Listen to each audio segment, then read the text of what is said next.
భారతీయ Janata party తరఫున నల్లమిల్లి రామకృష్ణారెడ్డి గారు నిలవడం, అదేవిధంగా మంచి మెజార్టీతో కూడా జరగడం జరిగింది. సో ఇది ఎంతవరకు సాధ్యమైంది అనేది ఆయన ద్వారా తెలుసుకునే ప్రయత్నం చేద్దాం. ఎలా సాధ్యమైంది అంటే మొట్టమొదట అసలు ఊహాజనితంగా కనపడుతుంది. అంటే ఎవరికో భారతీయ జనతా పార్టీ సీట్ ఇచ్చారు, తర్వాత అనూహ్యంగా మిమ్మల్ని మళ్ళీ ఆ సీట్ వరించింది. అంటే ఈ పరిణామాల గురించి మీరు ఏమనుకుంటున్నారు? అనుకోని పరిస్థితుల్లో భారతీయ జనతా పార్టీ ఈ సీట్ని కోరడం, ఏదైతే కూటమి లక్ష్యం రాష్ట్రాన్ని ఏర్పాటు చేయాలని కూటమి భావించిందో, అంటే ఎన్నో ఒడిదుడుకులు ఒకటి కాదు, అంటే ప్రతిరోజు కూడా కార్యకర్తలకు అయోమయాలు గురి కావడం ఒకటి కాదు. ఇది కార్యకర్తల విజయం అండి.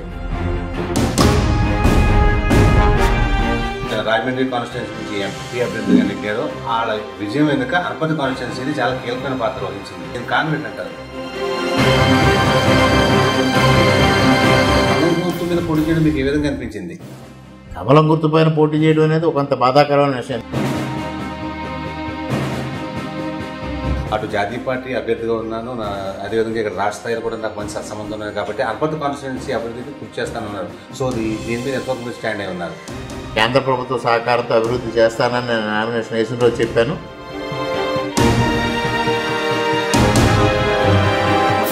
కూర్పుకు సంబంధించి మీ కామెంట్ ఏంటి? శాఖల ద్వారా మీరు మీ కాన్స్టిట్యున్సీకి ఏ విధమైన అభివృద్ధి చేయదలుచుకున్నారు? నాన్నగారు ఒక మాట అనేవాళ్ళు, ఏదైనా సరే ఒక ఎన్నికలు జరిగినప్పుడు రాజకీయాలు అనేవి ప్రతి గ్రామంలోనూ ఉంటాయి. అయితే ఎన్నికలు అయిపోయిన తర్వాత ప్రతి ఒక్కరిలో కూడా అందరూ ఆ గ్రామం అంతా ఉంటేనే ఒక నిరాశ ఉండేది, కక్షలో కార్పణ్యాలు అనేది పక్కన పెట్టాలనేది ఒక నిరాశ ఉండేది. కానీ ప్రస్తుతం అయితే మాత్రం ఆ పరిస్థితి ఉండిగా కనపడట్లేదు. వ్యక్తిగా భౌతికంగా నన్ను అంతం చెయ్యాలి అనే స్థాయి వరకు వెళ్ళిపోయింది. కార్యకర్తలు ఎవ్వరూ నిద్రపోలేదు, ఆహారం తీసుకోలేదు, రక్తం పెట్టి పనిచేసినట్టుగా పనిచేశారు. ఈ సత్య ప్రమాణాలు జరిగిన నేపథ్యంలోనూ మీ ఛాలెంజ్లు చేసి విసురుకున్న నేపథ్యంలోనూ సో ఇప్పుడు ఎవరు గెలిచారంటారు?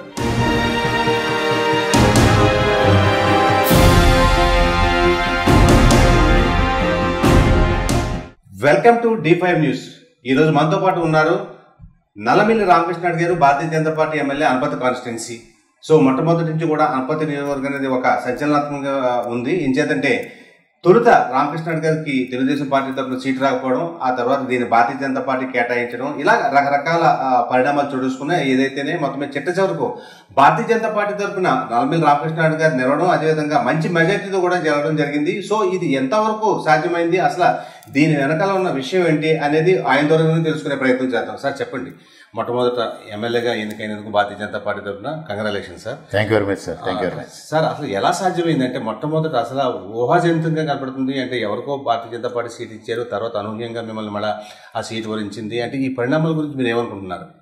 ఇది మొట్టమొదటిగా తెలుగుదేశం పార్టీ జనసేన కూటమి ఉన్న తర్వాత మొట్టమొదటిగా ఏదైతే 94 మంది అభ్యర్థుల్ని చంద్రబాబు నాయుడు గారు, పవన్ కళ్యాణ్ ప్రకటించారో ఆ జాబితాలో నా అభ్యర్థిత్వం ప్రకటించడం జరిగింది. తదుపరి పరిణామాల్లో కూటమిలోకి భారతీయ జనతా పార్టీ చేరడం, అనుకోని పరిస్థితుల్లో భారతీయ జనతా పార్టీ ఈ సీట్ని కోరడం, తదనంతర పరిణామాల్లో ఏదైతే కూటమి లక్ష్యం ఆంధ్రప్రదేశ్ రాష్ట్రంలో రాష్ట్రాన్ని ఏర్పాటు చేయాలని కూటమి భావించిందో, ఆ కూటమి భావనకు అనుగుణంగా ప్రతి నియోజకవర్గంలోని ఒక బలమైన అభ్యర్థి పోటీ చేయాలనే లక్ష్యంతో చంద్రబాబు నాయుడు గారు, పవన్ కళ్యాణ్ గారు, భారతీయ జనతా పార్టీ పెద్దలు ఆలోచన చేసి మరలా నన్ను భారతీయ జనతా పార్టీలోకి తీసుకెళ్లి భారతీయ జనతా పార్టీ అభ్యర్థిగా పోటీ చేయడం జరిగింది. మొదటగా నేను దాదాపు 3 వారాల పాటు ఆ నిర్ణయాన్ని వ్యతిరేకించడం, తెలుగుదేశం పార్టీ తరఫునే నేను పోటీ చేస్తానని పట్టుదలగా ఉండడం జరిగింది. చివరికి చంద్రబాబు నాయుడు గారు ఆదేశం, పవన్ కళ్యాణ్ గారి సలహా, భారతీయ జనతా పార్టీ ఆహ్వానం మేరకు నేను భారతీయ జనతా పార్టీలో చేరి పోటీ చేసి ఏదైతే వైసీపీ నా అభ్యర్థిత్వం లేకుండా ఈ నియోజకవర్గంలో పోటీ జరగాలని ఆశించారో దాన్ని భగ్నం చేస్తూ ఇవాళ నేను ఎమ్మెల్యేగా ఎన్నిక కావడం జరిగింది. సార్, అంటే ఎన్నో ఒడిదుడుకులు ఒకటి కాదు, అంటే ప్రతిరోజు కూడా కార్యకర్తలకు అయోమయానికి గురి కావడం, అంటే ఇది పలానా వాళ్ళకి కేటాయించారు, రామకృష్ణ గారు సీట్ రావట్లేదు అనడం, అదేవిధంగా ఒకటి కాదు, అంటే ఒక విధంగా అయోమయ పరిస్థితుల్లో పాడేసింది మొత్తం పార్టీ క్యాడర్ అంతా కూడా. అటువంటి పరిస్థితుల్లో మీకు ఈ సీట్ రావడం, ఈ సీటు మళ్ళీ వెంటనే మీరు గెలవడం జరిగింది. అంటే దీని ఏ విధంగా ఉంది మీ ఫీలింగ్? ఇది కార్యకర్తల విజయం అండి. కార్యకర్తల ఘన విజయం, ప్రజలు విజయంగా నేను భావిస్తా ఉన్నా. కార్యకర్తలందరూ ఆకాంక్షించారు రామకృష్ణారెడ్డి పోటీలో ఉండాలి, కూటమి తరఫున పోటీ ఉండాలని కార్యకర్తలందరూ బలంగా ఆకాంక్షించారు. అదేవిధంగా ప్రజలు కూడా ఎట్టి పరిస్థితుల్లోనే రామకృష్ణారెడ్డి అభ్యర్థిత్వం కూటమి తరఫున ఉండాలి అని చివరికి నేను తీవ్రంగా తెలుగుదేశం పార్టీని వీడేది లేదు అనే మొండి పట్టుదలతో ఉన్నప్పుడు కార్యకర్తలు ప్రజలు నాకు సలహా ఇచ్చి నన్ను భారతీయ జనతా పార్టీలో చేరేలాగా ప్రోత్సహించింది కార్యకర్తలు, అదేవిధంగా ప్రజలు. తద్వారా చంద్రబాబు నాయుడు గారు వీరందరూ ఆలోచన చేయడం జరిగింది. అంటే 2014 ఎన్నికలు కానివ్వండి, అదేవిధంగా 2000 తర్వాత జరిగిన పరిణామాల్లో ఎవరైతే అనపర్తి రాజమండ్రి కాన్స్టిట్యున్సీ నుంచి ఎంపీ అభ్యర్థిగా నెగ్గారో వాళ్ళ విజయం వెనుక అనపర్తి కాన్స్టిట్యున్సీ చాలా కీలకమైన పాత్ర వహించింది. సో ఈ రోజు కూడా ఈ అనపర్తి కాన్స్టిట్యున్సీలో మీరు పోటీ చేసినప్పుడు ఇక్కడ పురంధేశ్వర్ గారికి కూడా భారతీయ జనతా పార్టీ తరఫున పోటీ చేశారు. ఆడు కూడా ఇది ఒక ప్లస్ పాయింట్ కింద మారింది. అంటే మొత్తం మీద చాలా కీలకంగా మారుతుంది అనపర్తి కాన్స్టిట్యున్సీ. దీనికి కారణం ఏంటంటారు? అనపర్తి కాన్స్టిట్యున్సీ మొదటి నుంచి కూడా మన 2019 వైసీపీ గెలిచిన నాటి నుంచి కూడా ఇక్కడ చాలా అరాచకం చేశారు. అవినీతి తీవ్ర స్థాయిలో జరిగింది. వాటిని అన్నింటినీ నేను వ్యతిరేకించడం, పోరాటం చేయడం, అనేక కేసులు ఎదుర్కోవడం, అనేక ఇబ్బందులు ఎదుర్కోవడం, దాడులు ఎదుర్కోవడం, వ్యక్తిగా భౌతికంగా నన్ను అంతం చెయ్యాలి అనే స్థాయి వరకు వెళ్ళిపోయింది. నాతో పాటు తెలుగుదేశం పార్టీ కార్యకర్తలు కూడా ఈ అనేక రకాలుగా మానసిక వేదన కానీ, ఆర్థికంగా అనేక సమస్యలు ఎదుర్కోవడం కానీ, భౌతికంగా దాడులను ఎదుర్కోవడం కానీ అన్ని చేసిన తర్వాత ఎట్టి పరిస్థితుల్లోనే ఇక్కడ వైసీపీని ఓడించాలనే లక్ష్యంతో కార్యకర్తలు చాలా బలంగా పనిచేశారు. ఒక విధంగా నాకు మొదటగా అభ్యర్థిత్వం కేటాయించి మరలా భారతీయ జనతా పార్టీ వేరొక అభ్యర్థిని కేటాయించిన నాటి నుండి పోలింగ్ ప్రక్రియ పూర్తయి ఈవీఎంలు బయటికి వెళ్లే వరకు కార్యకర్తలు ఎవ్వరూ నిద్రపోలేదు, ఆహారం తీసుకోలేదు, ఒక రక్తం పెట్టి పనిచేసినట్టుగా పనిచేశారు. ప్రజలు కూడా అదే స్థాయిలో ప్రతిస్పందించారు, నన్ను ఆశీర్వదించారు. ఇది మొదటగానే ఇటు చంద్రబాబు నాయుడు గారికి ఏ విధంగా అయినా విషయం తెలుసు, భారతీయ జనతా పార్టీ అగ్రనాయకత్వం కూడా గ్రహించడం జరిగింది. ముఖ్యంగా ఆర్ఎస్ఎస్, అదేవిధంగా వివిధ సర్వే సంస్థలు, కేంద్ర ప్రభుత్వం ఆధీనంలో పనిచేసే వివిధ రకాలైన సంస్థలు కూడా ఆ విషయాన్ని గ్రహించి వారు ఇక్కడ బలాబలాలు చూసుకున్న తర్వాత నా అభ్యర్థిత్వం వైపు మొగ్గు చూపారు.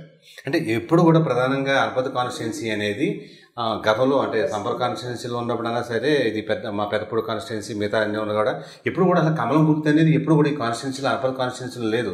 అటువంటిది అసలు ఈ కమలం గుర్తు ఈ ఏరియా ప్రజలకి చాలా కొత్త. అసలు ఈ గెలుపు ఎలాగా, పైగా దానికి తోడు ముందరేమో తెలుగుదేశం పార్టీ అన్నారు, తర్వాత కూడా భారతీయ జనతా పార్టీ అన్నారు. అంటే ఇన్ని ఒడిదుడుకుల మధ్య ఈ కమలం గుర్తు మీద పోటీ చేశారు మీరు. ఈ కమలం గుర్తు మీద పోటీ చేయడం మీకు ఏ విధంగా అనిపించింది?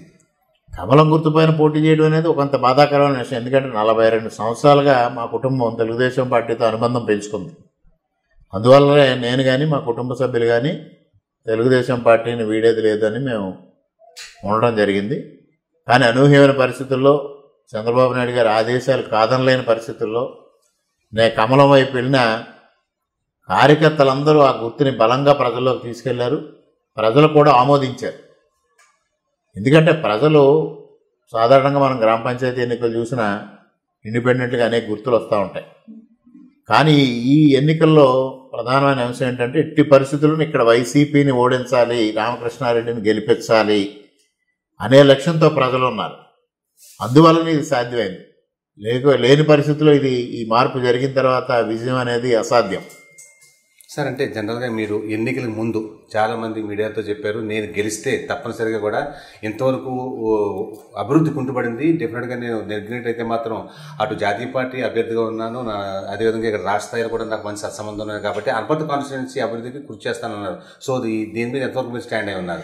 నేను దానిపైన స్టాండ్ అయినాను. అప్పుడే నా అడుగులు కూడా పడతా ఉన్నాయి. ఇప్పటికి ప్రధానంగా ఏదైతే రాజమండ్రి కాకినాడ కెనాల్ రోడ్డు ఉందో, కెనాల్ రోడ్డుని కేంద్ర ప్రభుత్వ సహకారంతో అభివృద్ధి చేస్తానని నేను నామినేషన్ వేసిన రోజు చెప్పాను.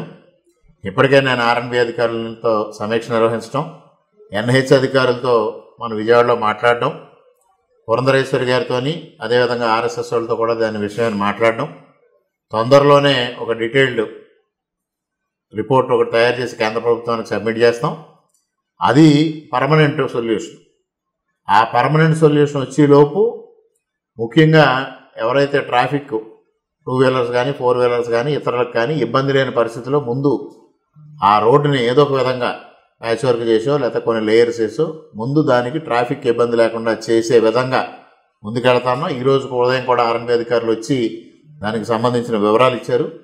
నేను దాన్ని ముఖ్యమంత్రి గారి దృష్టికి తీసుకెళ్ళి ముందుగా కొన్ని నిధులు కేటాయించి ముందు దాన్ని తాత్కాలిక మరమ్మతులు పూర్తి చేస్తాం. తర్వాత శాశ్వత ప్రాతిపదికన కేంద్ర ప్రభుత్వ సహకారంతో దాన్ని ముందుకు తీసుకెళ్తాం. సో అంటే కేంద్ర ప్రభుత్వం సంబంధించి ఎన్నో పథకాలు ఉన్నాయి. ఆ కేంద్ర ప్రభుత్వ పథకాలకు సంబంధించి మీ ఏరియా అంటే పర్టికులర్ అనపర్తి కాన్స్టిట్యూన్సీ ప్రజలకి ఏ విధంగా వాటిని అందుబాటులో తెచ్చే ప్రయత్నం చేస్తారు? కేంద్ర ప్రభుత్వంలో చాలా పథకాలు ఉన్నాయండి మీరు చెప్పినట్టుగా. వాటి వివరాలు కూడా ఇంకా నాకు కూడా పూర్తి సంపూర్ణంగా తెలియదు.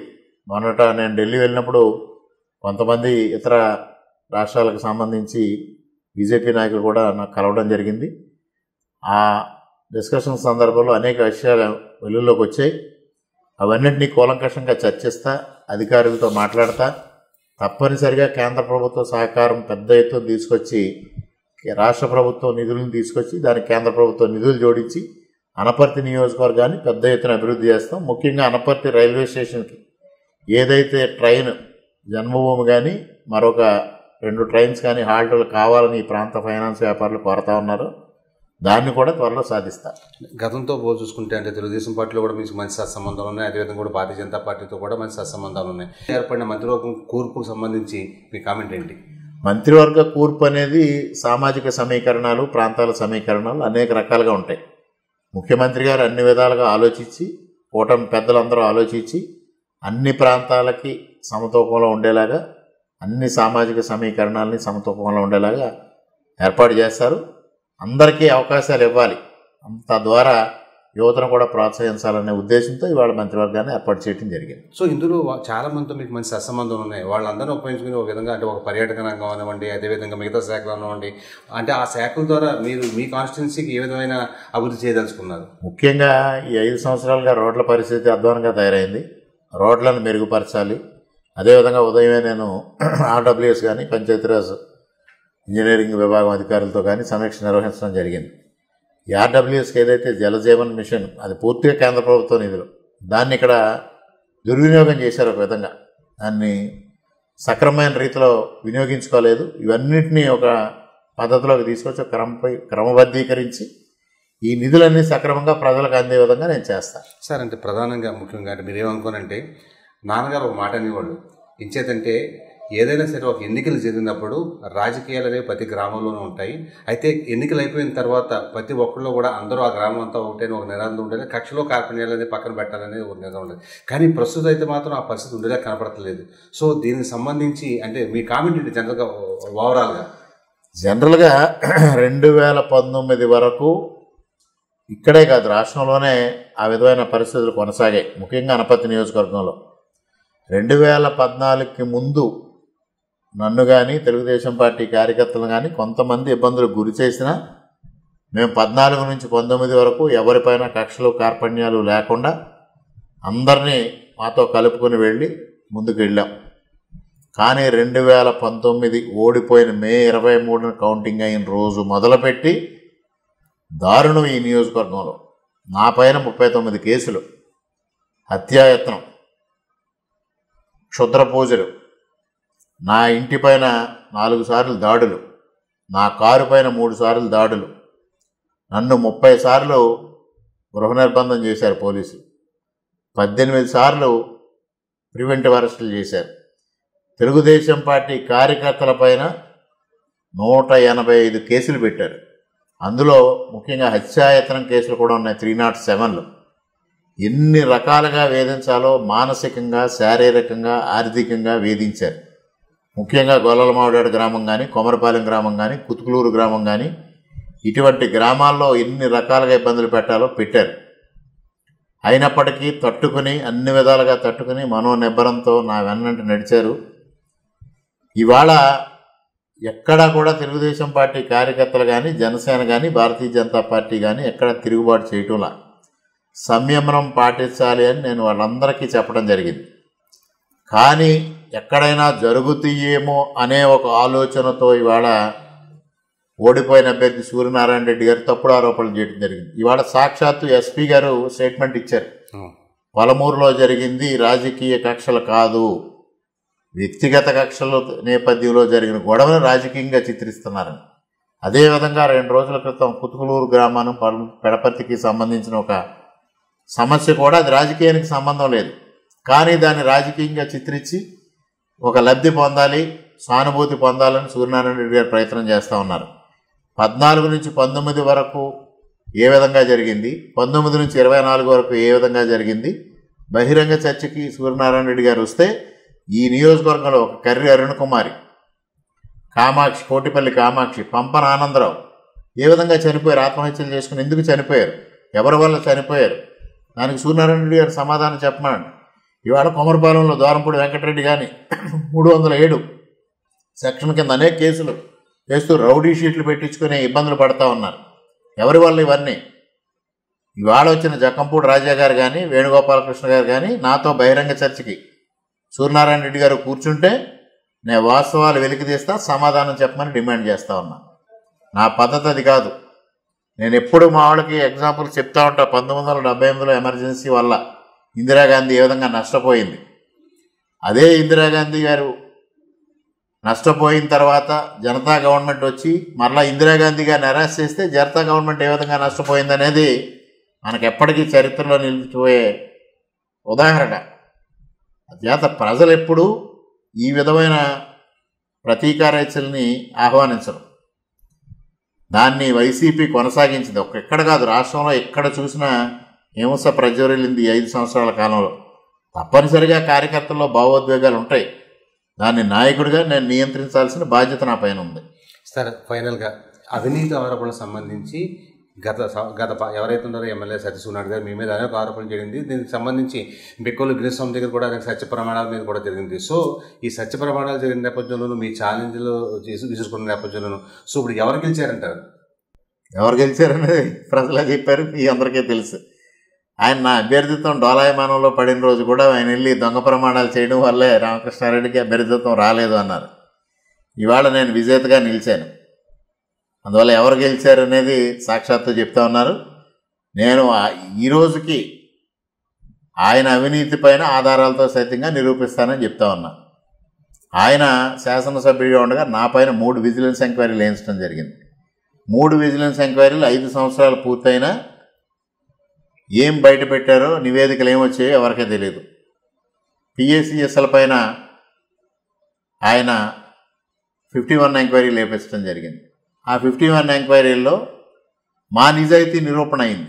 ఆ నివేదికల్ని వాళ్ళు బయట పెట్టకుండా వారు నా మీద ఆరోపణలు చేయడం జరిగింది. అదేవిధంగా వినాయకుడి దగ్గర కూడా, లక్ష్మీ గణపతి దగ్గర కూడా తప్పుడు ఆరోపణలు చేశారు, పూలదండల పైన ప్రమాణం చేశారు.